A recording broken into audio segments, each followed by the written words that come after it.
This is 1.3, rates of change and behaviors of graphs. So here, let's first start off with talking about rates of change. So we kind of talked about the difference quotient and that the difference quotient is basically a form of rate of change, but here's where we're really going to uh, really define a rate of change. So let's start off with the rate of change. So let's start by defining it.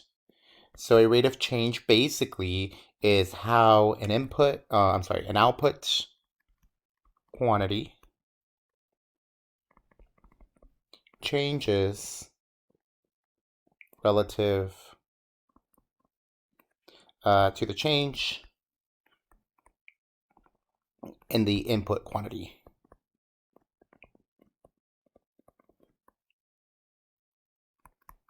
Okay, so that's basically what a rate of change is. So you have the output, it's changing. So how is this changing relative to whatever you input? So we've actually talked about, or you've probably seen rates of change a lot. So you can see that over time, the gas prices have increased, right? So that's a change because the output variable here is the gas prices, and here the input variable would be everything that the time, the year. So you have a lot of different ways that we can describe rates of change. Also, price and quantity. If you're an econ major, you know that supply and demand that's also changing. So you have price and quantity that are two variables in which they kind of are related to each other. So usually when we talk about rate of change, we also want to talk about average rate of change. So average rate of change. And basically, we're just going to take the definition that we just said, which is going to be basically the change in output divided by the change in input. Okay. So when we talk about rate of change, we kind of are talking about a slope because we're changing the output variable and the input variable. So when we think about functions, we think of the function being the y value. So we're changing the y value with respect to the variable. So here, this funky looking triangle is what we call delta. Okay. So, oops, not delta. So we say delta y divided by delta x. So that's basically the change in y divided by the change in x. And then, so if we were to if we're looking at two different points in time, then maybe we can just say that y2 minus y1 divided by x2 minus x1. So you can kind of make it as you have two different points in time and you have some sort of prices, and you can change them by basically just subtracting them from each other. So you can kind of recognize this as kind of the slope. So the slope formula. Now, since we're in function world, if we know that this particular y value or this particular graph is a function, then we can write it as f of x2 minus f of x1. So the function evaluated at x2, the function evaluated at x1, divided by x2 minus x1. So this formula is the one that you kind of see a lot. You also see it in the book. This is basically the formula for the average rate of change. So if I ever ask you to find the rate of change of something, then this is the way that you can kind of figure it out. So here, your output variable divided by your input variable. Okay. So let me give you an example. So in 2007, the price of gasoline was $2.84. So in 2009, the price was $2.41. Okay, so it's kind of like when the recession happened. So find the average rate of change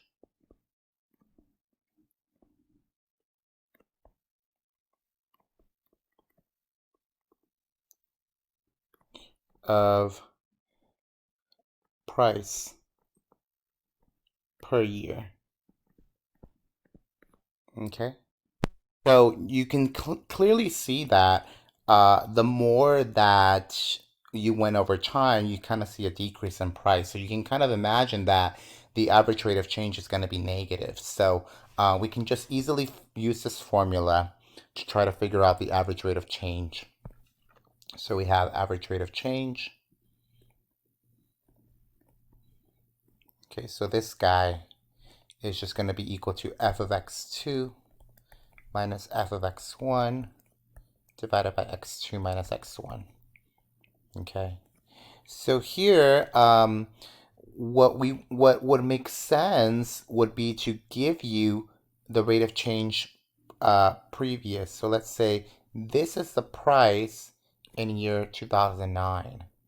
Okay, so I'm gonna write, so this is kind of like a pair. So in the year 2009, you have a price of 241. And in the year of 2007, you have a 2.84. Okay. Now, it doesn't really matter what order you put them, you'll get the same answer. So I'm gonna just put the 2009 first. So if you kind of think about, this is basically my x value and my y value. You can say x1, y1, x2, y2, right? You can just do it that way. So here, remember the top part is just the y value. So you can think about this fy of 2 as f of x2. And this guy being as a f of x1. So on the top, it'll be 284 minus f of x1, which is 241. And on the bottom, it'll be 2007 minus x1, which is 2009. Okay, so here you might want to go into your calculator, put 284 minus 2.4, 241. Okay, 241 divided by 2007, subtracted by 2009. Okay, and what you're going to get is minus 0.215. Okay, so you can see that the average rate of change from 2007 to 2009, oh, this should be a 0, is basically a negative 0.215 dollars per year. So you can say that this is the amount that was decreased. So that's the average rate of change. Okay. Now let's go back to the function world. So we know that we have functions, and with functions, they have particular behaviors. And then you can, some functions are increasing and decreasing. We'll talk about that in a little bit. But let's start off by this example. So given f of x is equal to x squared plus 1, and let's find the average rate of change.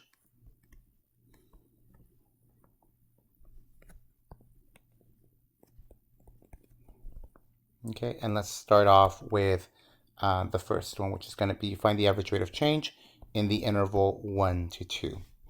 Okay, so graphically, if you remember what x squared plus 1 kind of looks like, you know that this is basically a parabola, right? That kind of looks like this. So if you go to graph it, it'll kind of look like that. And what you're looking at is that these are the x values. So here's x equals 1 and here's x equals 2. So if I were to plot those two different points on the graph, basically what you're trying to figure out is how much am I changing from as x goes from 1 to 2, how much is my y value changing as well? Okay, so you can clearly see that based on the shape of the parabola, you see an increase. So we want to figure out how much of the increase do I have. So, and so imagine that this is x1 and x2. Okay, you can flip them around if you want to. So we want to find the average rate of change. So we already have the formula. The formula is going to be f of x2 minus f of x1 divided by x2 minus x1. Okay, so here we just said that x2 is going to be equal to 2. x1, we're going to make it equal to 1. So f of x2 is basically me plugging in 2 into the function. So that's going to give me 2 squared plus 1, which is going to give me 5. And then I'm going to plug in or figure out what f of x1 is.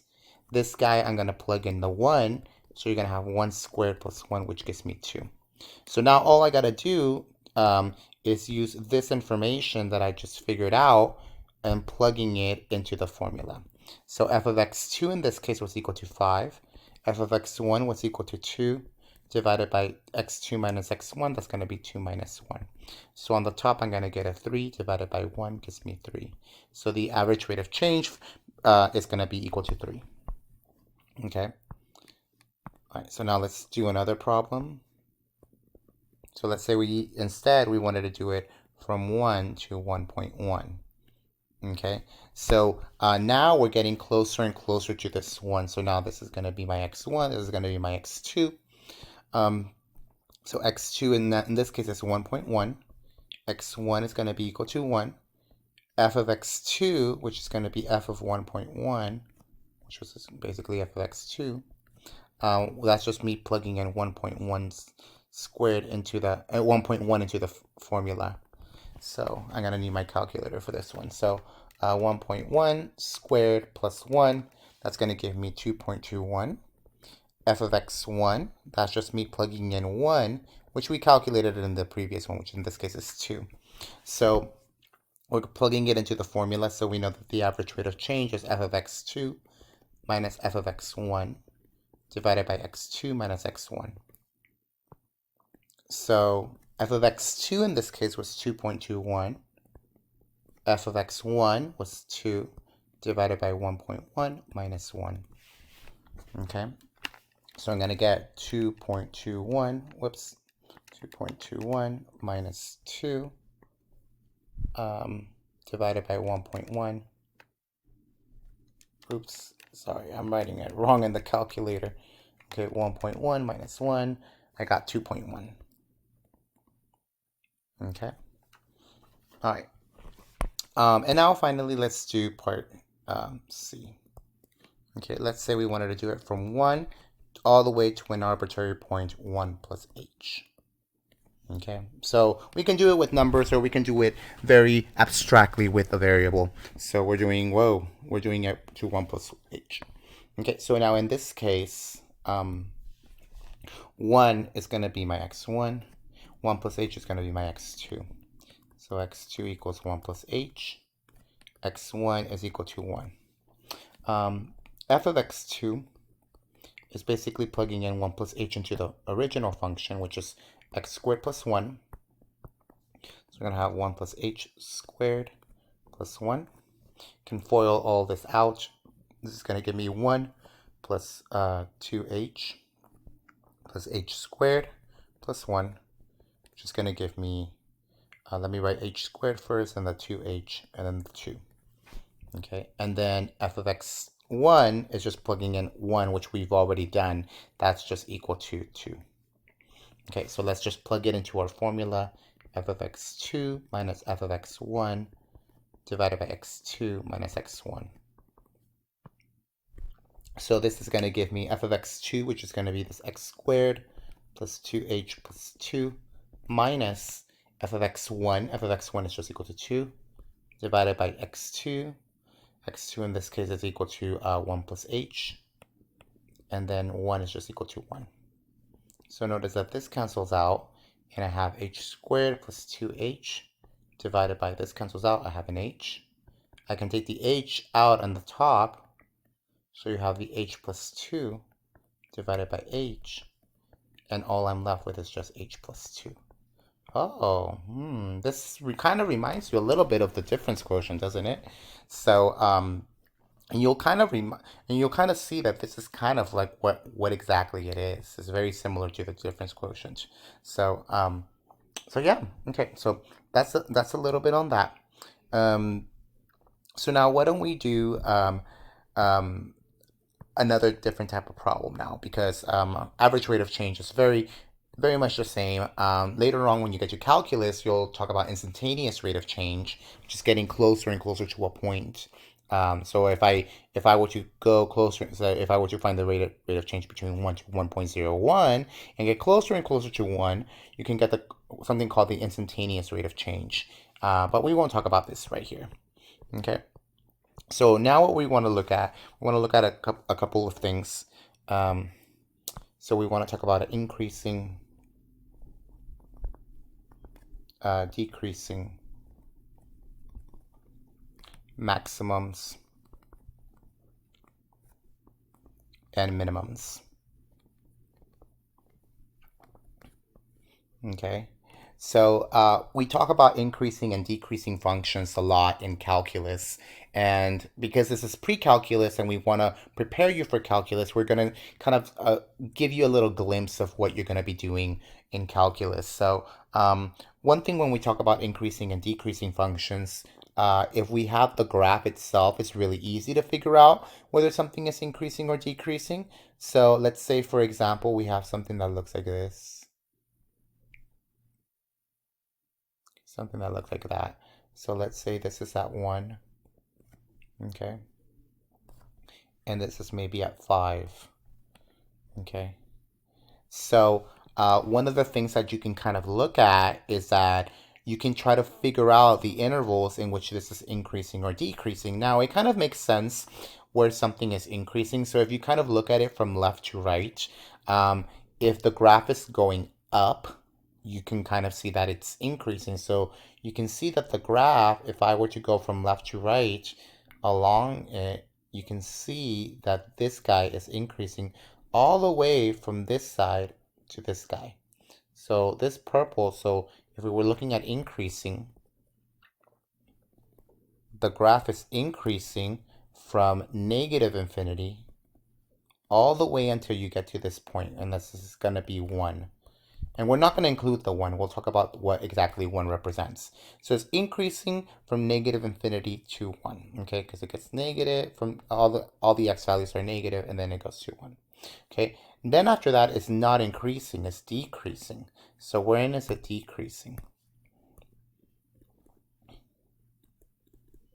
So this function is decreasing from 1 all the way until I get to 5.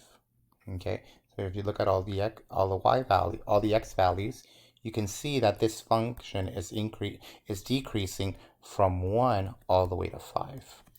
Okay, and then finally it's increasing again from 5 all the way to infinity. So from 5 all the way to infinity, this guy is increasing. Okay, and then it's not decreasing anymore. Okay, so this is basically what we have. Be wondering, why didn't we include the 1 and the 5? Well, the 1 and the 5 are not quite they're not increasing or decreasing. These guys, they're constant. Okay, you can kind of see that these guys are constant. They're not doing anything. Okay, so this guy on the top is what we call a maximum. Okay, we can call him a local max. Okay, because it reaches the highest point. This guy is what we call a local min. Local minimum, because it reaches the lowest point. Okay, so you can see that if I were to have a y value, so let's just give these guys y values. So let's say at that point, this guy is, I don't know, 7. And at this point, this guy maybe is a negative 10. You can see that, well, let me make it a little bit more up. So let's say this is negative 10.